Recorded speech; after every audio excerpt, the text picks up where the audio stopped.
So here we are, game number 1 of a best of 1.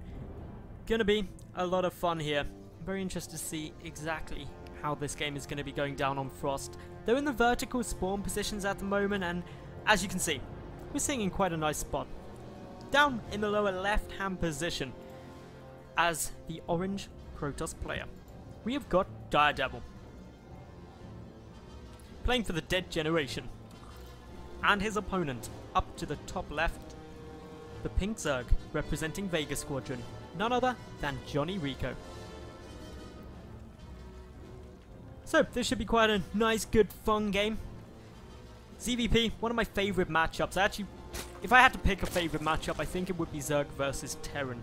I just love the way that matchup really flows through a nice kind of early, mid and late game phase. Lots of aggression, lots of back and forthing, and some cool things. Baneling detonations and Widowmine hits. They just make my heart very, very happy. But what can we be expecting this game? Because obviously it is Zerg versus Protoss.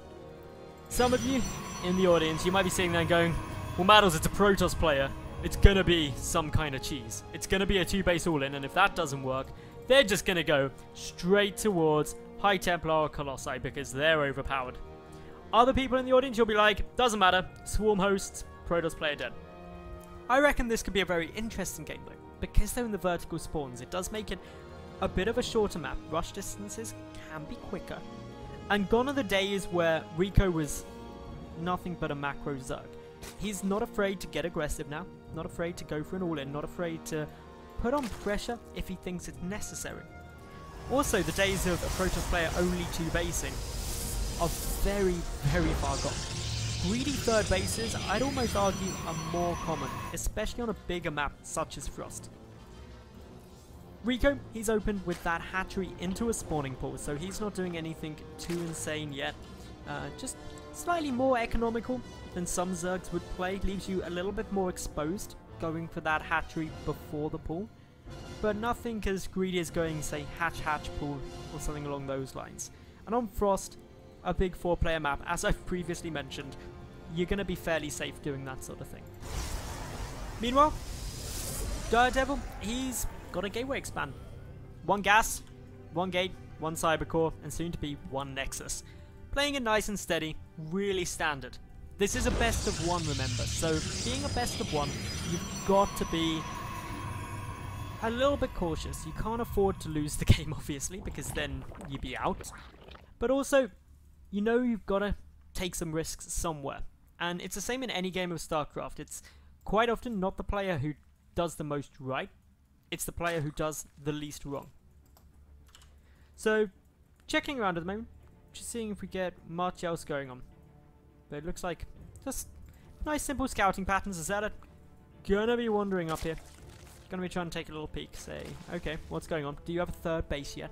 And that's a big thing that Deda wants to basically work out nice and fast. Is this hatch up? Because if it is, he can try and punish it. If it's only 2 bases or a really delayed third in response to a gateway expand, then actually he may not necessarily want to be going for some kind of 2-base if that's his plan. He may want to be a little bit more careful, expand later, and just kind of turtle up a bit. So definitely a wide array of things that could be coming down.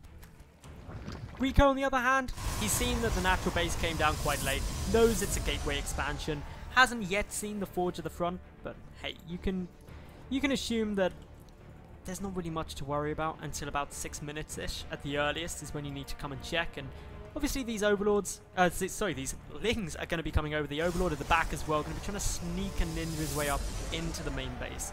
So there's plenty in the way of getting just some good scouting information down. Going to reveal that forge nice and early.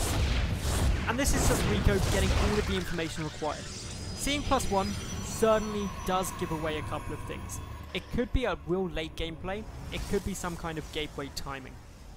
There's also still the possibility that it will be some form of a Mortal Sentry build, but considering that we don't yet see a robotics facility, we do see a robotics facility, what am I even on about War Prism coming out? Considering we don't see an Immortal yet, it's not going to be an immediate rush to that.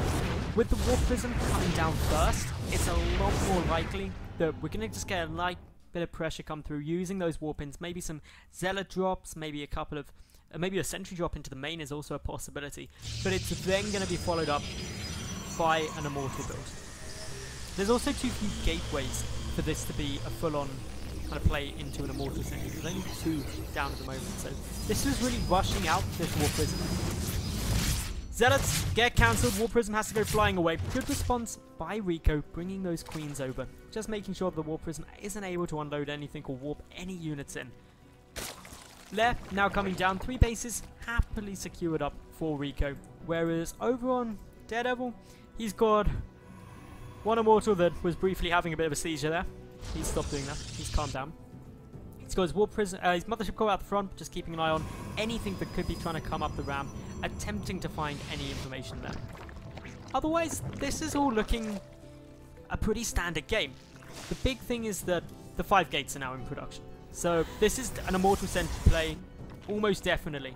However, REcco hasn't scouted these gates around the back. That could pose a bit of a problem for him if he doesn't successfully identify that that's the build coming down. Does get a good scout, seeing neither the 3rd nor the 4th gas have been taken. And that's actually a big giveaway. It's actually no additional gas, just the 1. Has he seen that? Because if he has, that's really massive. Okay, I think he has. This is just a big Zeta play now. This is all it is, 100%. What does REcco have? He needs to get out roaches. And for the moment, he doesn't have them. 32 lings aren't going to help against nothing but a lot of Zealots. It just really isn't an effective play. The 2 Immortals there are annoying, but the Zealots are the main bulk of this army. There's no sentries. There's nothing to force field out and zone away this force. Up comes DirDevil now. REcco trying to amass some more units. 11 roaches are on the way, but they are not done yet.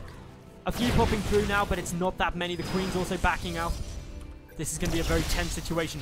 Nice time warp. It's going to stop some of those lings coming in from behind. The Zealot count is just insane. Second time warp goes down as well. The War Prism coming through, ready to get some reinforcements. We've got lings coming from both sides. The Mothership will be dead and gone, but the War Prism still alive. That's the important thing. More Zealots reinforcing. They're tearing and shredding through all of the Zerglings there, and this is becoming a very problematic situation for REcco. The roaches trying to come out. They're getting defended up quite nicely. REcco is still massively ahead in the drone count, but he's got to stop this force. The 2 Immortals, they have been left exposed. The roaches coming in from the side, drones getting pulled. Sure, some die, but it's worth it. DirDevil loses so much if this army falls. Down goes 1 Immortal, the 2nd Immortal also getting focused. Additional roaches coming from behind. The push has been stopped, and JonnyREcco is going to be absolutely fine. DirDevil knows he can't do anything off the back of that, knows he didn't do enough damage, and GG's out. REcco takes this game and advances forward into the round of 16.